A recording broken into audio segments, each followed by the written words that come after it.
皆さんどうもこんにちは。統率戦大好き黒鷹です。今回は2021年4月23日に発売されるマジック・ザ・ギャザリングの新セット、ストリクス・セイブ魔法学院に収録されるカードを紹介していきたいと思います。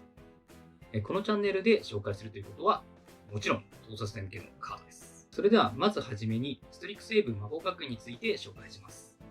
ストリクス・セイブ魔法学院には独自の歴史と方針を持つ5つの大学があり、皆さんもその大学のどれかに所属することになります。そして、ストリクセイブ魔法学院ブースターパックには、マジックの歴史の中から選ばれた強力なインスタントとソーサリーがミスティカルアーカイブという特別な仕様のカードとして封入されています。さらに、日本語版のセット及びドラフトブースター、そして各言語のコレクターブースターには、伝統的な和の表現が盛り込まれた日本画ミスティカルアーカイブも特別収録されています。それではプレビューカードを紹介します。今回のプレビューカードはこちら。生態学的な理解。生態学的な理解は緑の神話レアのソーサリーで、マナコストは緑を含む3マナと X です。それでは気になる効果について紹介します。あなたのライブラリーとあなたの墓地から異なる名前を持ち、マナ総量が X 以下であるクリーチャーカードを最大4枚を探し公開する。対戦相手1人はそれらのカードのうち2枚を選ぶ。それらの選ばれたカードをライブラリに加えて切り直し、残りを戦場に出す。生態学的な理解を追放するというカードです。4枚サーチして対戦相手が2枚選ぶところは、ケチな贈り物や未知な領域と似ています。また、ライブラリーと墓地からサーチできるところは破滅の終焉とも似ています。そして生態学的な理解には、コレクターブースターにだけ封入されている拡張アート版も存在します。ここからは統率者戦視点で生態学的な理解のいいところをご紹介します。1つ目のいいところは2体のクリーチャーを直接戦場に出せることです。緑にはクリーチャー1体をサーチして戦場に出せるカードが多くありますが、2体を出せるカードはかなり珍しいです。やっぱり1体に比べて2体がいきなり出た時のインパクトはかなりすごいものがあります。2体を直接戦場に出せるところは強力なサーチ呪文であるハトツメと似ています。生態学的な理解には異なる名前のクリーチャー4枚という制約がありますが、もともと統率者戦は例外を除いて同盟カードは1枚しかデッキに入れられないので全く気になりません。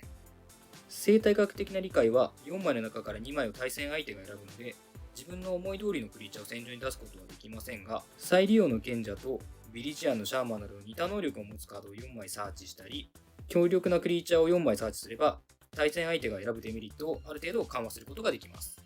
また、マナがいっぱいあればマナコストが重たいカードを出すこともできるのも生態学的な理解のいいところです。2つ目のいいところは対戦相手との交渉材料になるところです。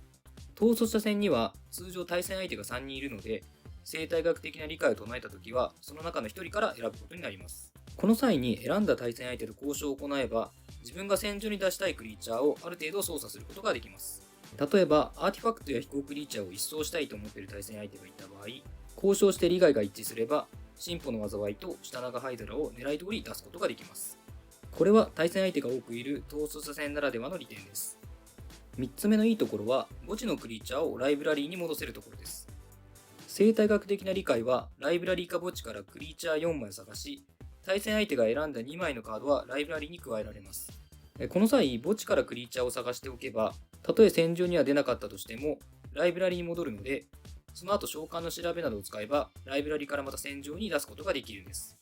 これは、ティムールの剣士トラなどのコンボに使える重要なクリーチャーが墓地に行ってしまった際に特に有効なテクニックです。これとは別ですが、アートに動物がいっぱい描かれていて、可愛いのも生態学的な理解のいいところだと思います。はい、ということで今回のプレビューカードは生態学的な理解でした。結構楽しそうなカードなので、今後緑を含むデッキでよく見かけることになるんじゃないかなと思っています。皆さんもぜひコメント欄に生態学的な理解の感想を書いていってください。